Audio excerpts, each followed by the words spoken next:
The air in courtroom 4 crackled with a tension thicker than humidity.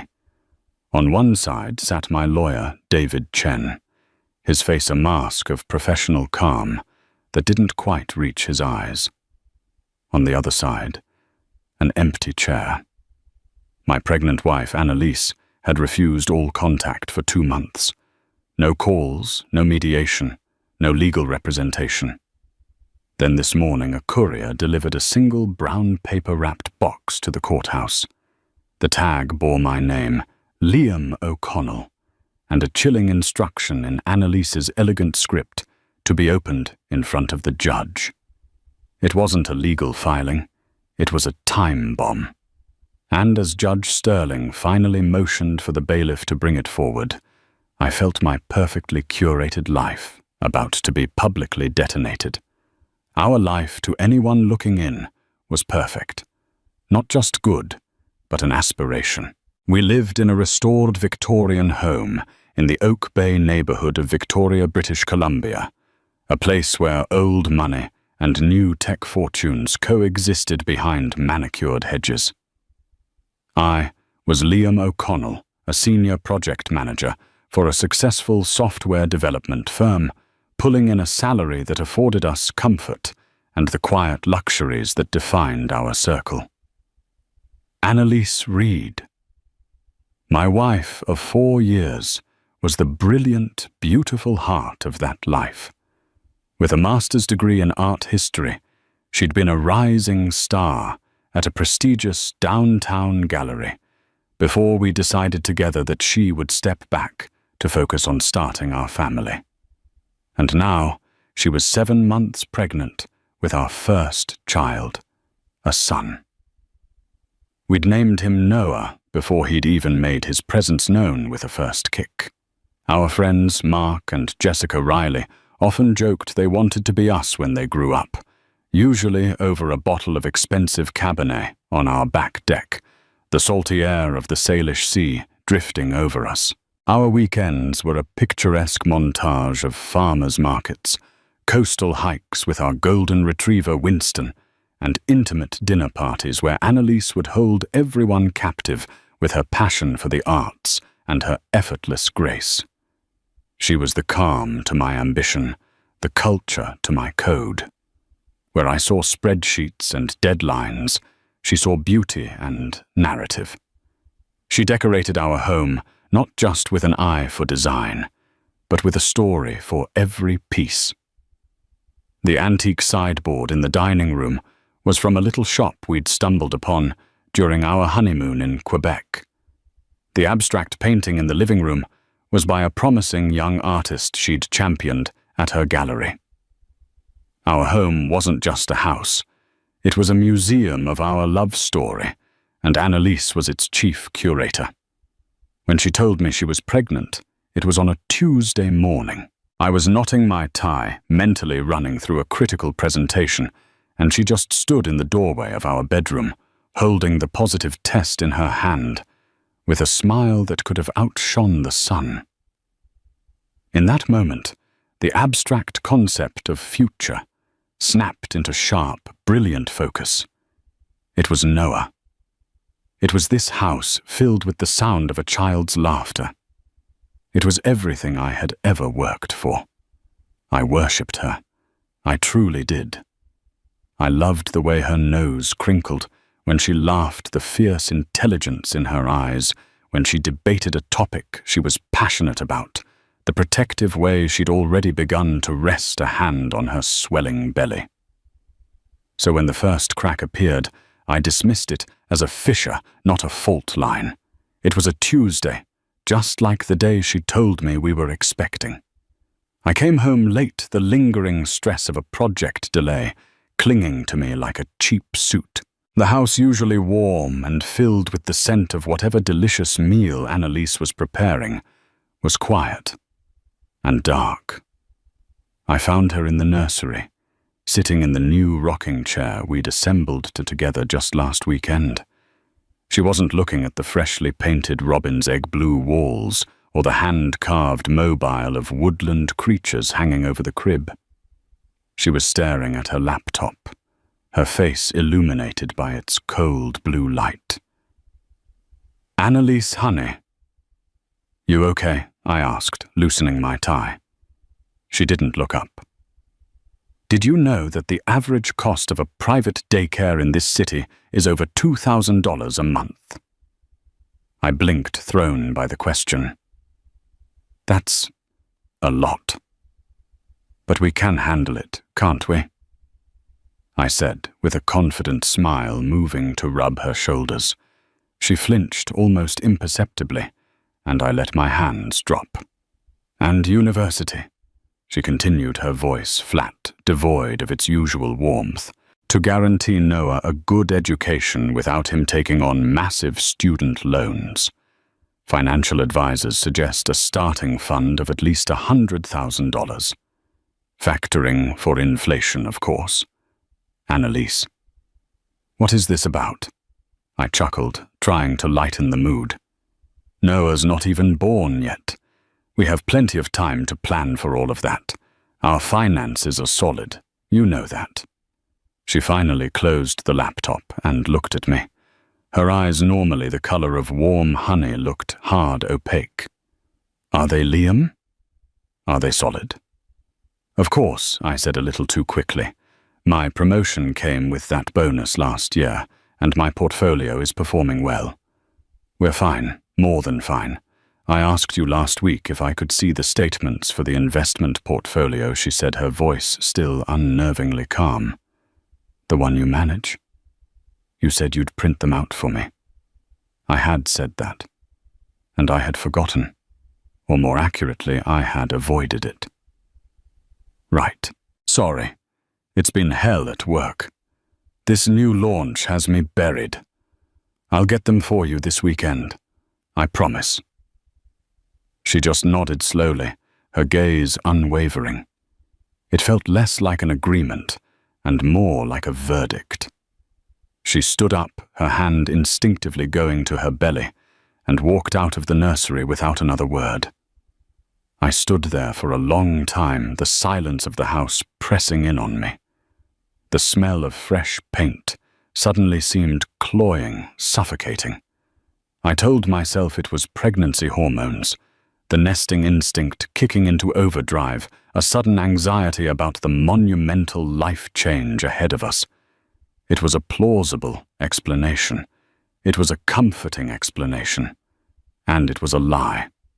The lie had started small. A white lie, a lie of a mission, meant to protect her. At least that's what I told myself. It began a year ago with a guaranteed investment opportunity pitched by a charismatic former colleague, Ethan. It wasn't just stocks. It was a revolutionary tech startup. A game changer.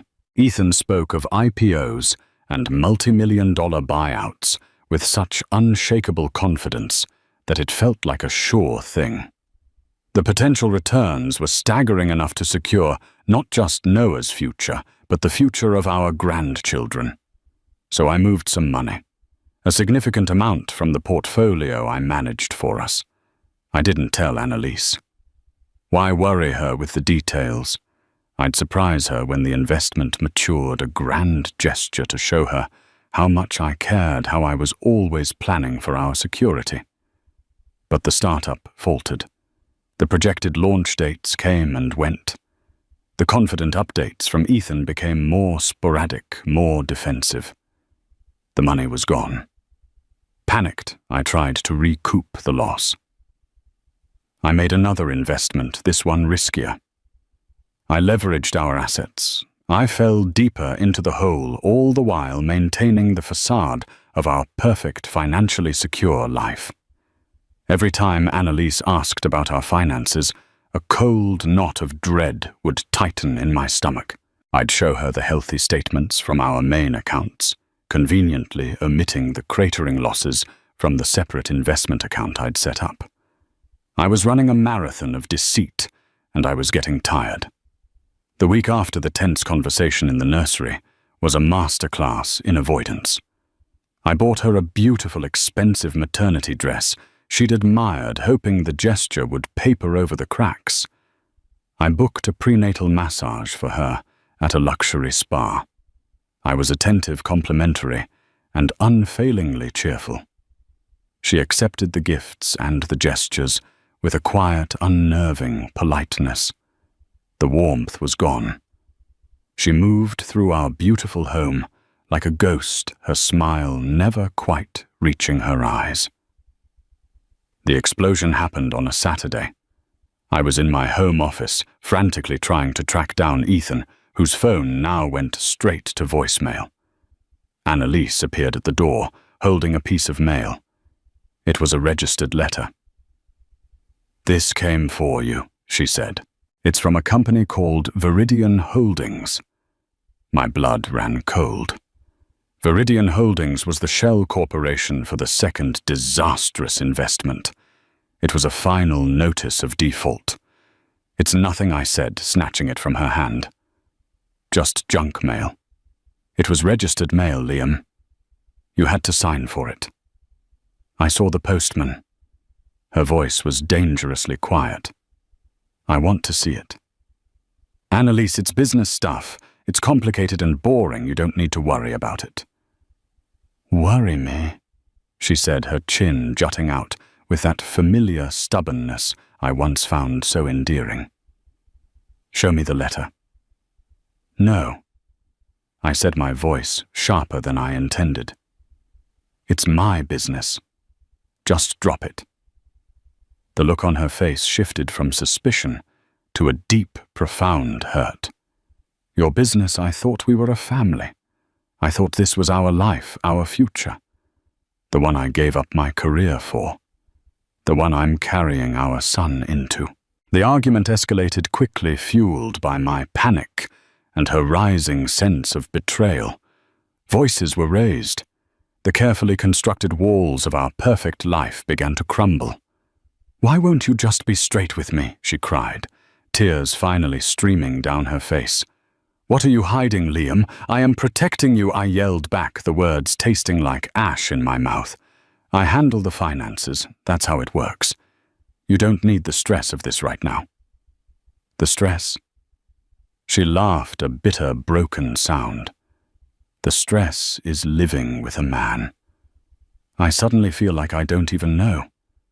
The stress is being lied to."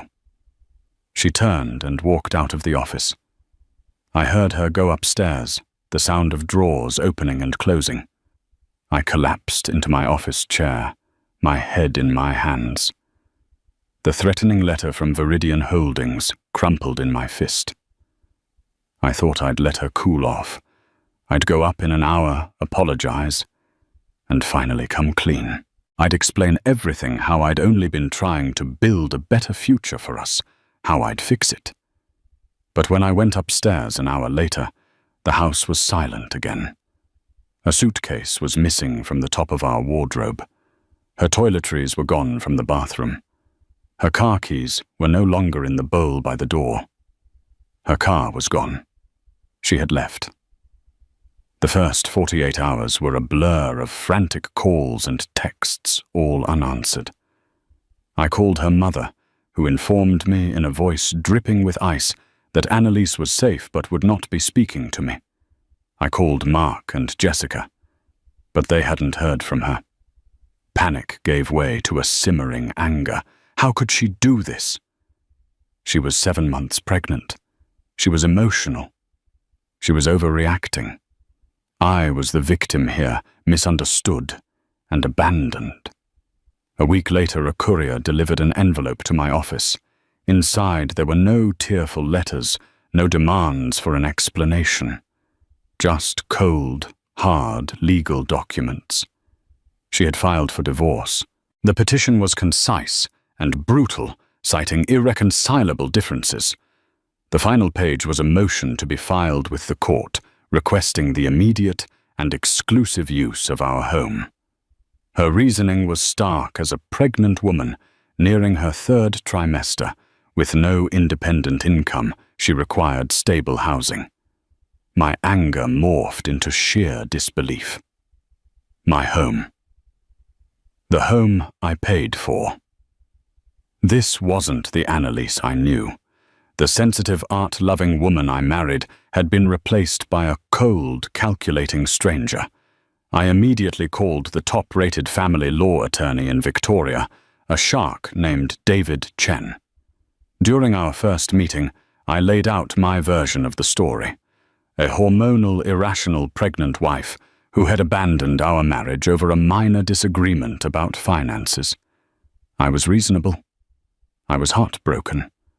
I was the stable provider, and she was the emotional wreck. David, a sharp man with an impeccably tailored suit and an even sharper mind, listened patiently. Mr. O'Connell. "Liam," he said, leaning back in his leather chair. "In my experience, there are 3 sides to every story.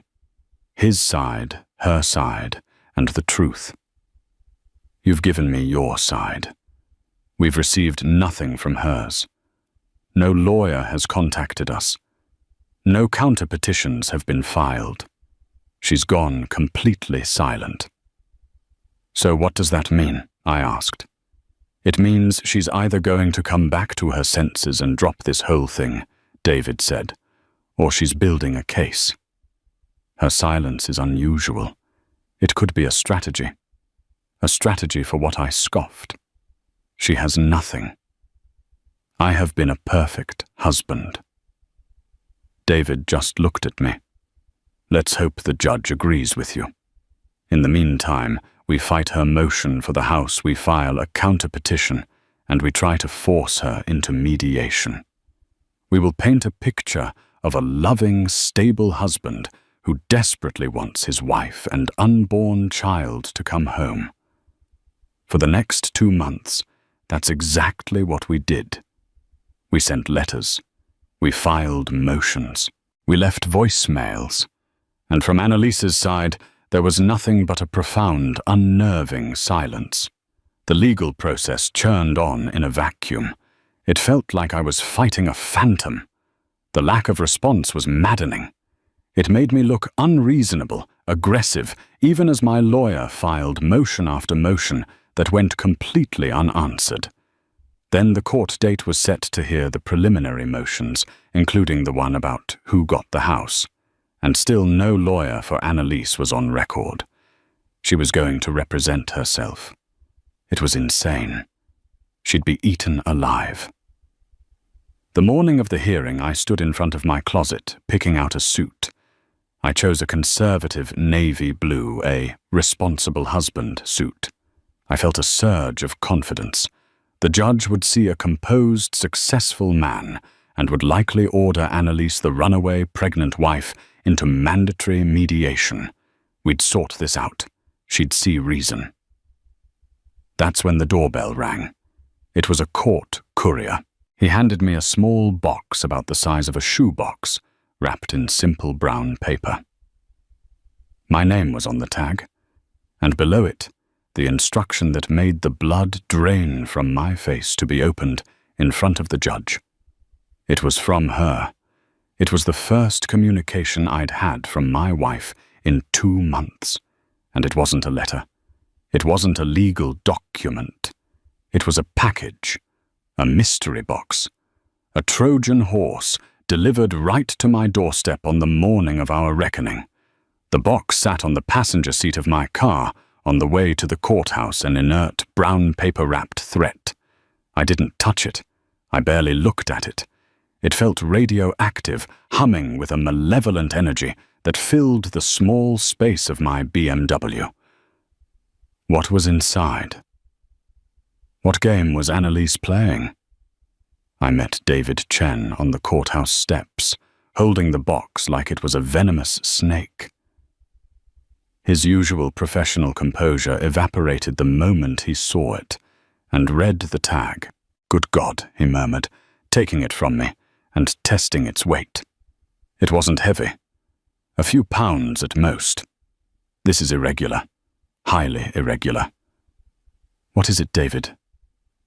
What's her play? I demanded, my voice tight with anxiety. I don't know, he admitted.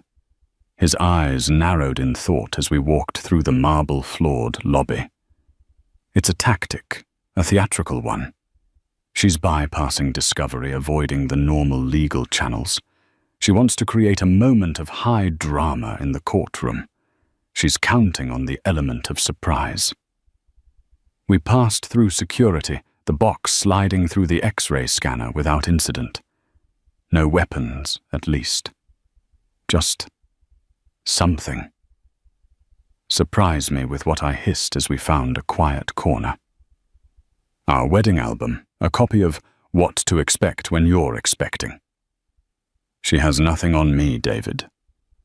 Our life was perfect. Nobody's life is perfect, Liam. David said, his tone sobering. Think. Is there anything she could have found? Any old emails, text messages you thought you deleted? Any indiscretions?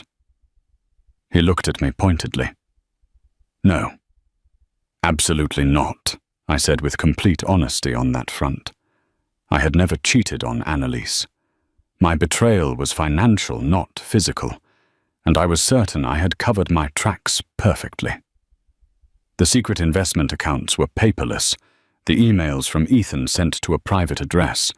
There was no way she could have untangled that web. Okay, David said, taking a deep breath. Then we stick to the plan. We object to this exhibit. It's procedurally improper. The judge will likely agree. It won't even be opened. We portray it as a desperate, hysterical stunt by an unstable individual. We remain the calm, reasonable party here. His confidence was a temporary balm on my frayed nerves. He was the expert. He knew the rules. This was just a desperate gambit from an amateur. We entered courtroom 4. It was a modern, soulless room, with wood veneer paneling and fluorescent lighting. It felt cold, sterile. We took our place at the plaintiff's table. I scanned the room, my heart hammering against my ribs. The gallery was mostly empty, save for a few law students and other lawyers waiting for their turn. And then she walked in. It was the first time I had seen her in 2 months. Pregnancy had transformed her. Her belly was prominent now, a perfect round globe she carried with a new, deliberate grace. She wore a simple, dark blue maternity dress, her hair pulled back in a severe bun. She looked pale, tired, but also resolute. The soft, romantic woman I knew was gone, replaced by a soldier marching into battle. Our eyes met across the room. I tried to convey a look of pained longing, of confusion, of a husband desperate for answers. Her expression was utterly blank. It was like looking at a stranger. She didn't offer a flicker of recognition, of hurt, of anger. There was just nothing. It was the most chilling thing I had ever experienced. She took her seat at the defendant's table, alone. No lawyer, no file folders, no briefcase, just her purse and her stoic silence. The clerk called the court to order, and Judge Elizabeth Sterling entered. She was a no-nonsense woman in her late 50s, with sharp eyes and a reputation for cutting through legal theatrics. I felt a surge of hope. She would not be impressed by Annalise's little stunt. We are here to hear preliminary motions in the matter of O'Connell versus O'Connell Judge Sterling, began her voice crisp. Mr. Chen, you have filed a motion to compel mediation and a counter-petition to the defendant's request for exclusive use of the marital home. Is that correct? Yes, Your Honor, David said, rising to his feet. My client, Mr. O'Connell, is here today, hoping for a reasonable path toward reconciliation. He is deeply concerned for the well-being of his wife and their unborn child. We believe that communication has broken down and that mediation is the most effective way to— Thank you, Mr. Chen. The judge interrupted, already, sounding impatient. She turned her gaze to the other table. Ms. Reed. You are representing yourself. Annalise stood. Her voice, when it came, was clear and steady, betraying no hint of nervousness. I am, Your Honor, and you have filed no response to Mr. Chen's motions. Do you have a position on the matter of mediation or the marital home? I do, Your Honor, Annalise said, but I believe my position is best articulated after the court is made aware of some relevant context. Judge Sterling raised an eyebrow. And how do you propose to provide this context? This was it. Annalise took a breath. Your Honor, my husband, the plaintiff, was served with a package this morning with the instruction that it be opened here in court. I believe the contents of that package will render most of today's scheduled motions moot. David shot to his feet. Objection, Your Honor. This is a complete ambush. It's a flagrant disregard for all established court procedures. We have no idea what is in that box. It could be anything. It could be inadmissible, prejudicial, or completely irrelevant. It is a desperate theatrical ploy, and we strenuously object to its introduction. Judge Sterling looked from David's indignant face to Annalise's calm one. Ms. Reed. A response to that objection. The contents are not evidence in the traditional sense. Your Honor, Annalise said carefully, they are not intended to prove a specific point of contention in the divorce filing itself. They are intended to provide the court with a foundational understanding of the circumstances that led to my departure from the marital home and my subsequent silence. It is, as you said, context. I believe it speaks directly to the questions of stability, communication, and good faith that Mr. Chen has raised. The judge leaned forward, her sharp eyes fixed on Annalise. It was clear she was intrigued.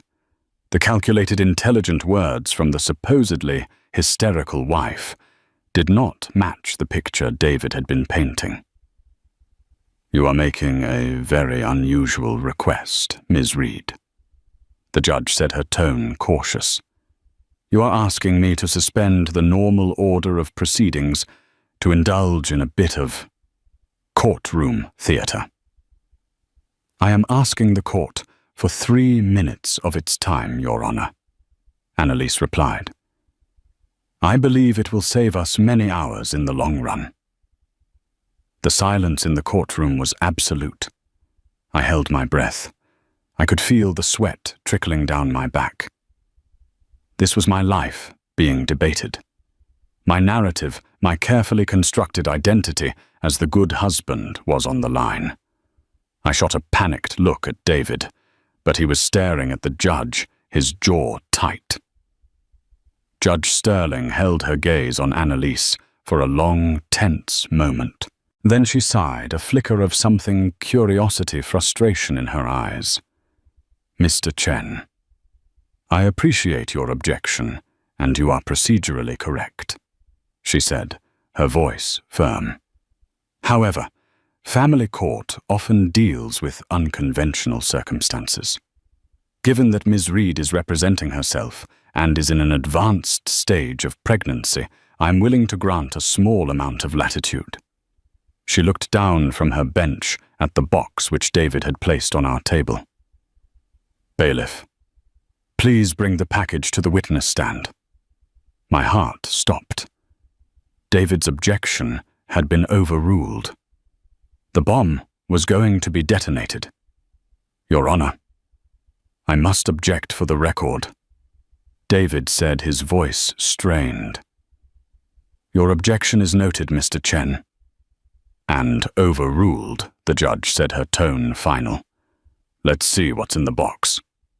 The bailiff, a large, impassive man, walked over to our table, picked up the box, and placed it on the stand, as if it were an ancient relic.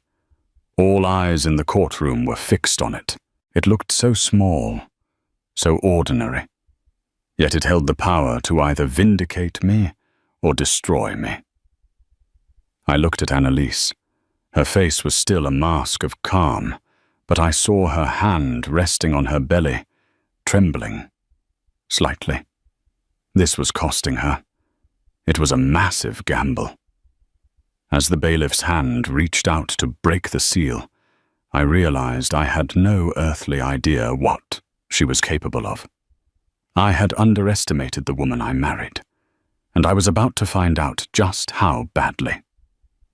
The sound of the paper tearing echoed in the silent courtroom like a gunshot. My own breathing was loud in my ears, a ragged, desperate rhythm. The bailiff, with the methodical dispassion of his profession, unwrapped the brown paper and set it aside. He lifted the lid off the plain cardboard shoebox. For a moment, he just looked inside. Then, without a word, he turned the box and tipped its contents onto the smooth wood of the witness stand. It wasn't one thing. It was a small, curated collection of seemingly random objects. My mind, frantic and desperate, tried to make sense of them as they lay scattered under the harsh fluorescent lights. The first thing that caught my eye was a pacifier. A simple blue baby pacifier, still in its plastic packaging. A wave of nausea rolled over me. What was this? A symbol of the child we were supposed to raise together. A cruel reminder of what she was taking from me. Next to it lay a small leather-bound book. I recognized it instantly. It was a new moleskin notebook, identical to the ones I used for work. But this one wasn't for work. On the cover, embossed in gold foil, was a single word, Noah. It was the journal Annalise had bought me a few months ago so I could write letters to our unborn son. I had written one entry. One. About my hopes and dreams for him. The rest of the pages were blank. Then there was a stack of papers held together by a simple binder clip. From my seat I could see they were bank statements, but they weren't the doctored, edited ones I had shown Annalise. They were the real ones.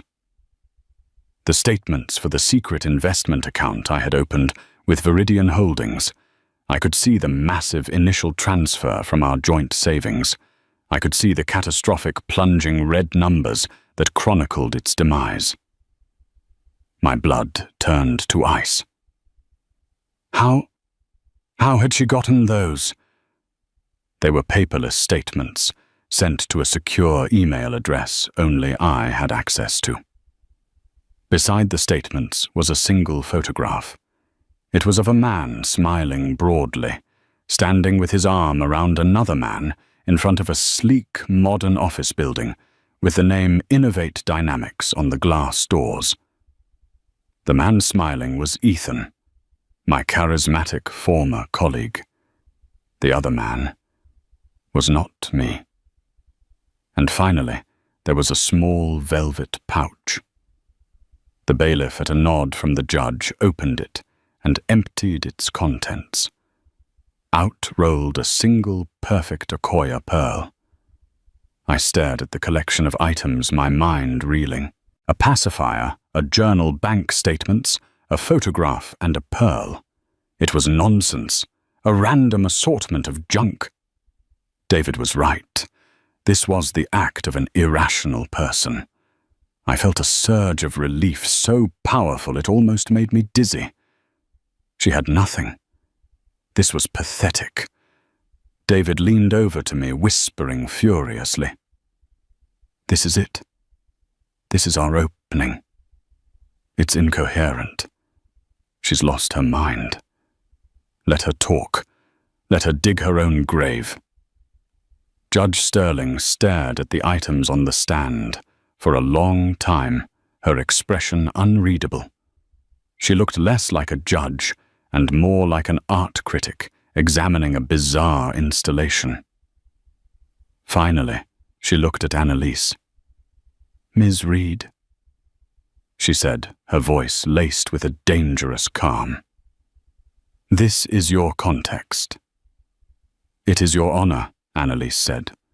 She stood up, and for the first time she walked slowly towards the witness stand.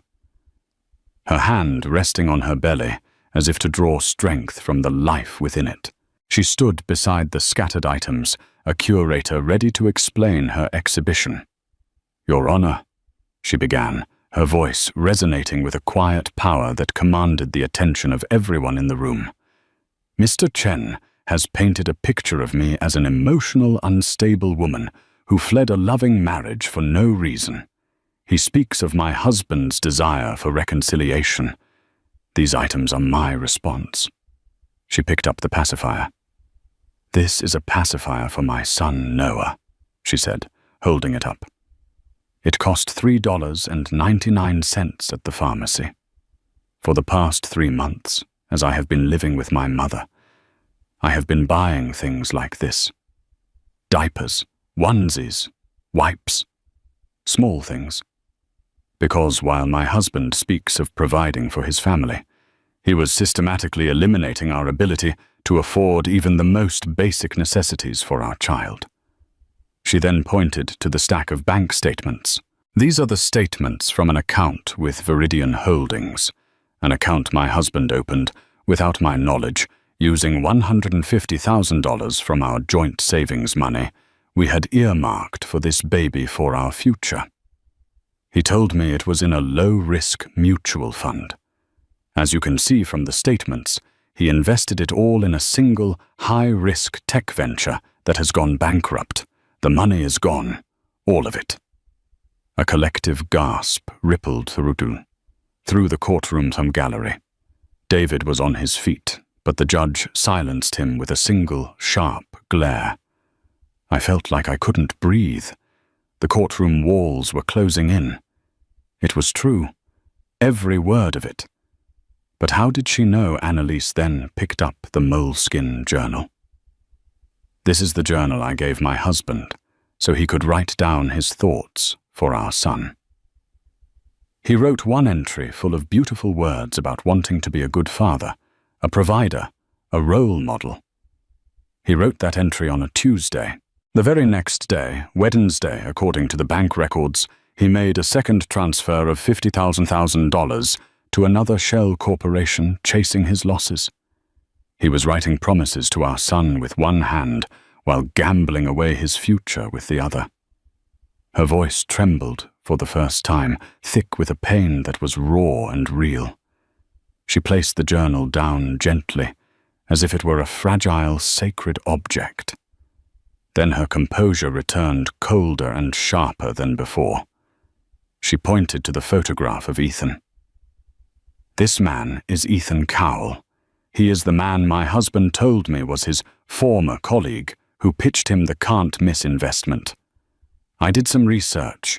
Ethan Cowell has never worked at my husband's firm. In fact, he has a documented history of failed ventures and 2 fraud investigations against him in Alberta. That information is publicly available had my husband bothered to look. But that's not the most interesting part." She paused, letting the silence hang in the air. "The other man in the picture," she said, her voice dropping, "is named Stephen O'Connell. He is my husband's half-brother, a half-brother I never knew existed. The tech startup Innovate Dynamics wasn't Ethan's company. It was Stephen's.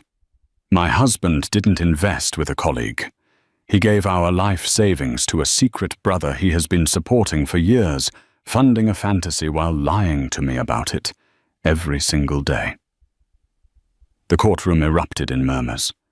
I stared at the picture at the smiling face of my half-brother, a man I hadn't seen in years, but had been sending money to out of a misguided sense of familial guilt.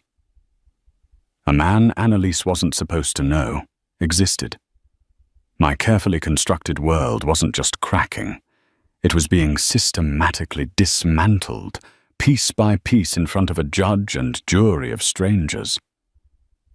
Finally, Annalise looked at the single shimmering pearl lying on the wood. Her face softened, and for a fleeting second I saw the woman I had married.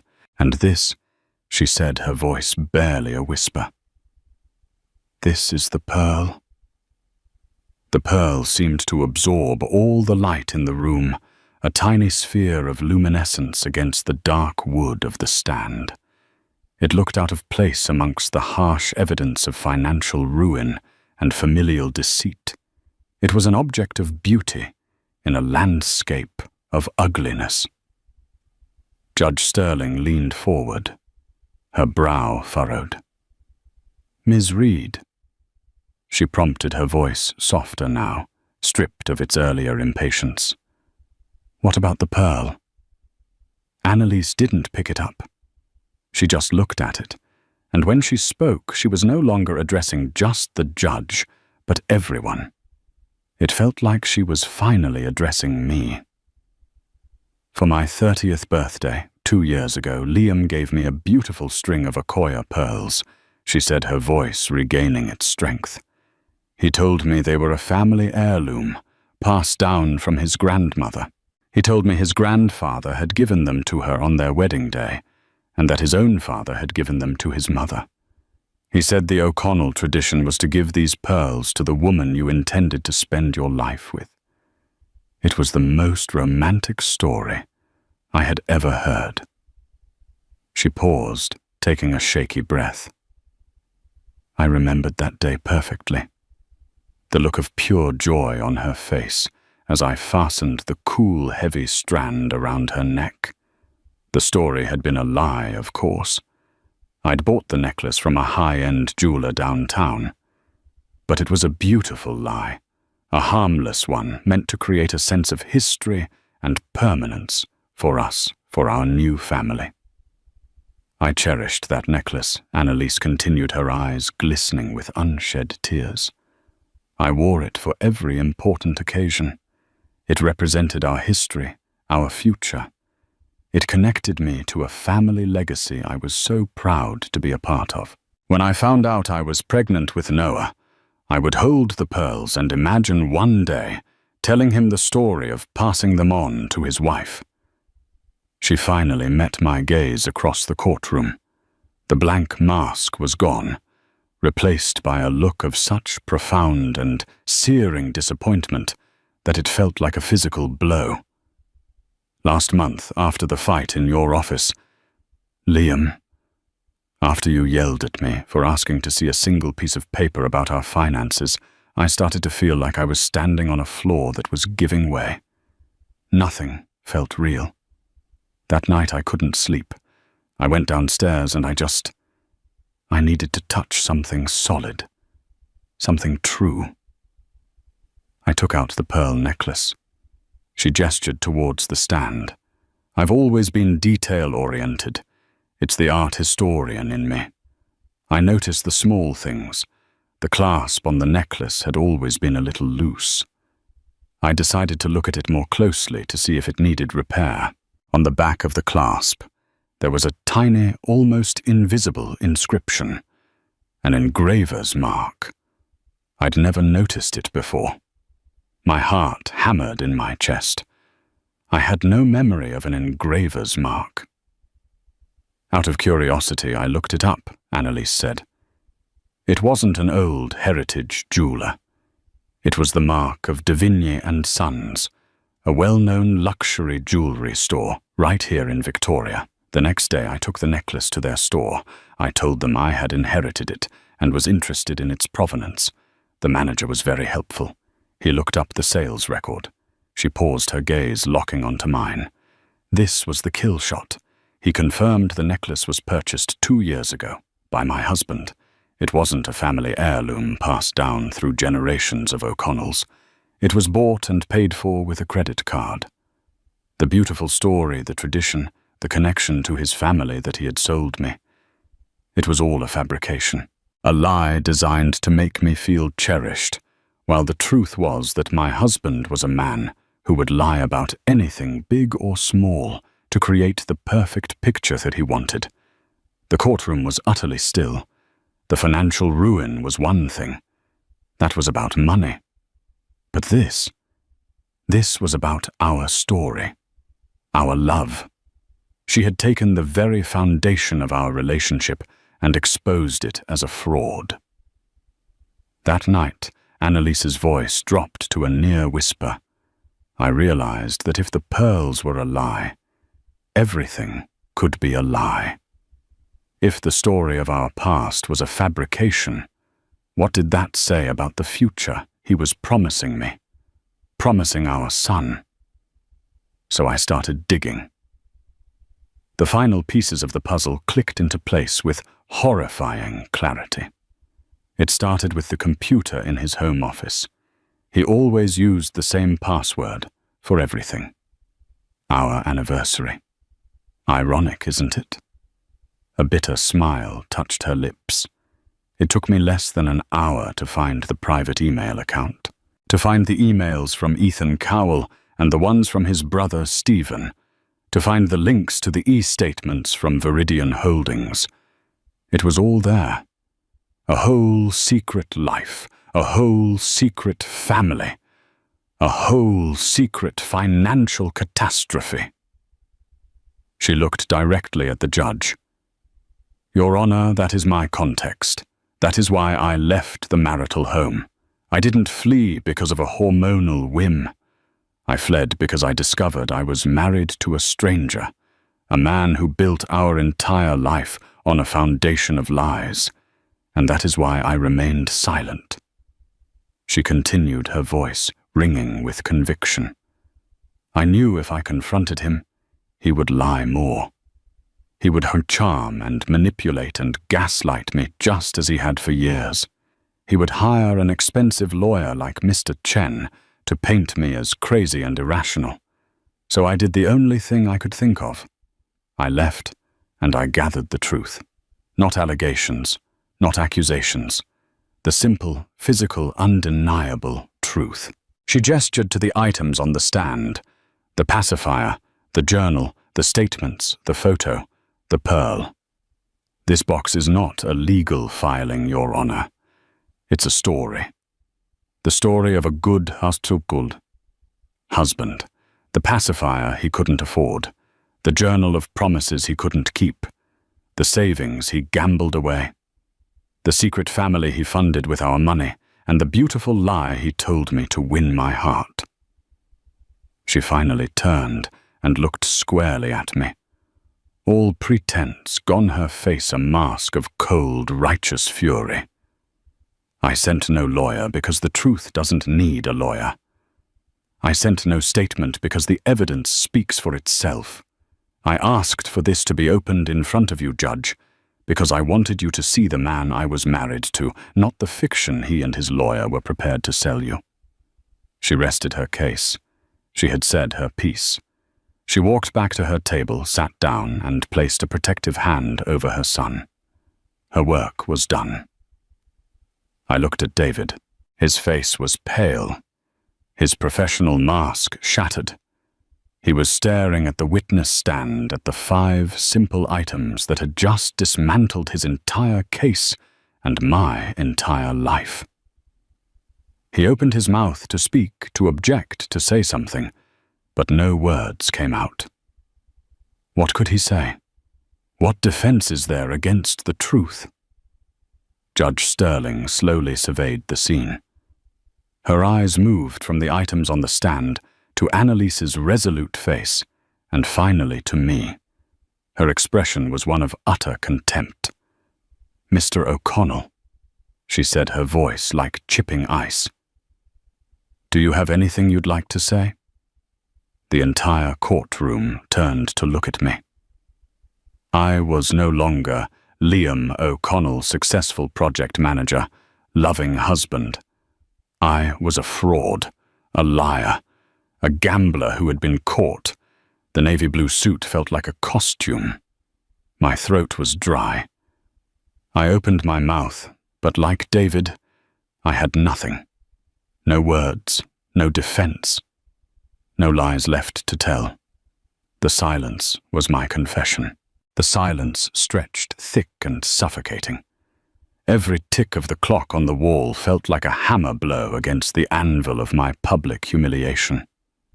Judge Sterling's question hung in the air, not as an invitation, but as a final damning indictment. Do you have anything you'd like to say? I looked at David Chen, my high-priced shark, for some kind of lifeline. He just gave a minuscule, almost imperceptible shake of his head. He was a lawyer, a man paid to argue and spin. But Annalise hadn't presented an argument. She had presented an autopsy. Our marriage, my credibility, my entire identity laid out and dissected on the witness stand for all to see. There was nothing left to spin. "No, Your Honor." I finally managed to croak the words, feeling like sandpaper in my throat. Judge Sterling nodded a grim final motion. "I see." She removed her glasses and rubbed the bridge of her nose, a gesture of profound weariness. When she put them back on, her eyes were like steel. Well, she began, her voice cutting through the tense quiet. "This has certainly been illuminating. In my 15 years on the bench in family court, I have seen a great deal of acrimony, sadness, and deception. But Mr. O'Connell, the sheer scale and callousness of the deceit demonstrated here today is frankly astonishing." She looked at David. "Mr. Chen, you came in here today prepared to argue that your client was a stable, loving husband, and that Ms. Reed was an emotional, irrational woman who abandoned the marriage. Is that a fair summary of your intended position?" David, to his credit, stood and faced the music. "Yes, Your Honor. Based on the information provided to me by my client." The last phrase was added with a subtle but clear emphasis, a lawyer distancing himself from a toxic client. "I'm sure," the judge said dryly. "Well, the context that Ms. Reed has provided has thoroughly demolished that narrative. It is clear to this court that Miss Reed did not abandon a marriage. She escaped a sham. Her actions, her departure, her silence were not born of instability, but of a calculated and, I must say, remarkably courageous strategy to protect herself and her unborn child from further harm." She turned her attention back to me. Every word was a nail being hammered into the coffin of my old life. "You didn't just make a bad investment, Mr. O'Connell. You stole from your family. You took your wife's security money. She had a rightful claim to money she was counting on for the child you supposedly created together, and you gambled it away to fund the ventures of a secret brother you'd hidden from her. You didn't just lie by omission. You constructed an elaborate fantasy world, right down to the fraudulent history of a pearl necklace to entrap your wife in a life that was fundamentally untrue. Your motion to compel mediation," she scoffed, "denied. There is nothing to mediate here. There is no trust left to rebuild. It would be a cruel and pointless exercise to force Miss Reed into a room with a man who has so profoundly betrayed her. Your counterpetition for the use of the marital home," she shook her head in disbelief, "also denied. In fact, I am granting Ms. Reed's original motion in full. She will be granted immediate, exclusive, and undisturbed use of the marital residence at 1420 Willow Lane, effective immediately. You will vacate the premises by 5 o'clock this evening. You may be escorted by a police officer to retrieve your personal belongings, and nothing more." I flinched as if struck. My house, my home, gone in a single sentence. Furthermore, the judge continued, her voice growing colder still. "Given the evidence of financial malfeasance, I am entering a temporary financial restraining order against you, Mr. O'Connell. You are hereby prohibited from selling, transferring, or borrowing against any and all remaining marital assets without express written permission from this court. I am also ordering an immediate and full forensic accounting of all your financial activities for the past 5 years, to be conducted by a court-appointed accountant, the cost of which, Mr. O'Connell, you will bear entirely." David's head dropped slightly. This was a rout, a complete and utter legal catastrophe. As for child support and alimony, Judge Sterling said, looking at Annalise with a newfound respect, we will address that at a future hearing after the forensic audit gives us a clearer picture of what, if anything, is left of the marital estate. But I assure you, Ms. Reed, this court will ensure that Mr. O'Connell meets his financial obligations to his son, even if it means garnishing his wages for the next 18 years. She gathered her papers, her judgment delivered. This court is adjourned. The sharp rap of her gavel sealed my fate. Judge Sterling stood and swept out of the room, leaving a stunned and silent courtroom in her wake. For a moment, nobody moved. The spell was broken by the sound of David Chen snapping his briefcase shut. He turned to me, his face a mixture of professional fury and personal disgust. "You have until 5 o'clock to get out of your house, Liam," he said, his voice low and venomous. "I'll have an associate meet you there with a copy of the order to ensure you don't violate it. My office will be in touch about the bill for my services today. And let me be clear, you will need to find new counsel. My firm will be filing a motion to withdraw as your representation. We do not represent clients who deliberately mislead us and make a mockery of us in open court. You have comprehensively ruined your own life. Don't expect me to stick around for the funeral." He turned and walked away without a backward glance, leaving me utterly alone at the plaintiff's table. Across the room, Annalise was slowly gathering her things. She put her purse over her shoulder and stood up, her movements slow and deliberate. As she turned to leave, her path took her past my table. I don't know what I expected. A look of triumph, a final cutting remark. Instead, she just paused for a brief second. She didn't look at me. She looked at the empty space beside me where my lawyer had been. Then her eyes drifted to the witness stand, to the small pile of objects that had told her story. Her expression was not one of victory, but of profound, bone-deep sadness. It was the look of someone who had been forced to burn down her own home to save herself from the man inside.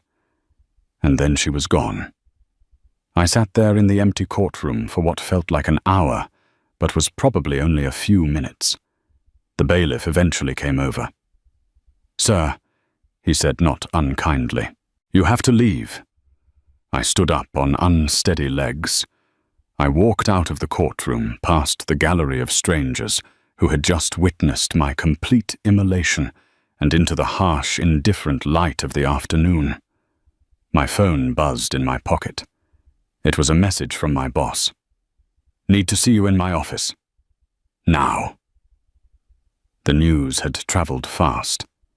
I thought about the box, the pacifier, the journal, the statements, the photo, the pearl.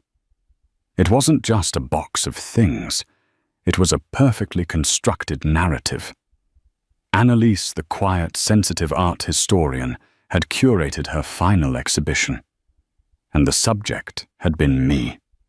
It was a masterpiece of storytelling, and it had destroyed me more completely than any legal argument ever could. That day in court wasn't just the end of my marriage. It was the end of the life I knew. The story of the box, the pregnant wife who sent no lawyer, spread like wildfire through our social and professional circles. I lost my house, my job, and the respect of everyone I knew. Annalise, on the other hand, became a quiet legend, a woman who refused to be a victim, who used her intelligence and pain to forge her own justice. She gave birth to Noah 2 months later, and through the court-ordered sale of our assets, she built a new, honest life for them both. The story serves as a chilling reminder that the truth, when packaged correctly, is the most powerful weapon of all. It doesn't need a loud voice or an expensive suit.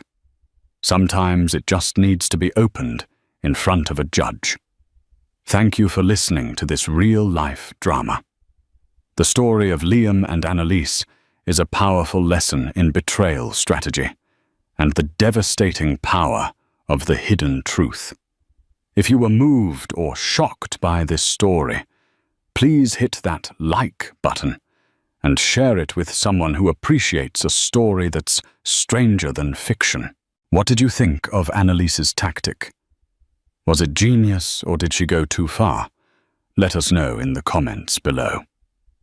And for more gripping stories of family drama and courtroom showdowns, make sure you subscribe to our channel and turn on notifications. You won't want to miss what we have in store.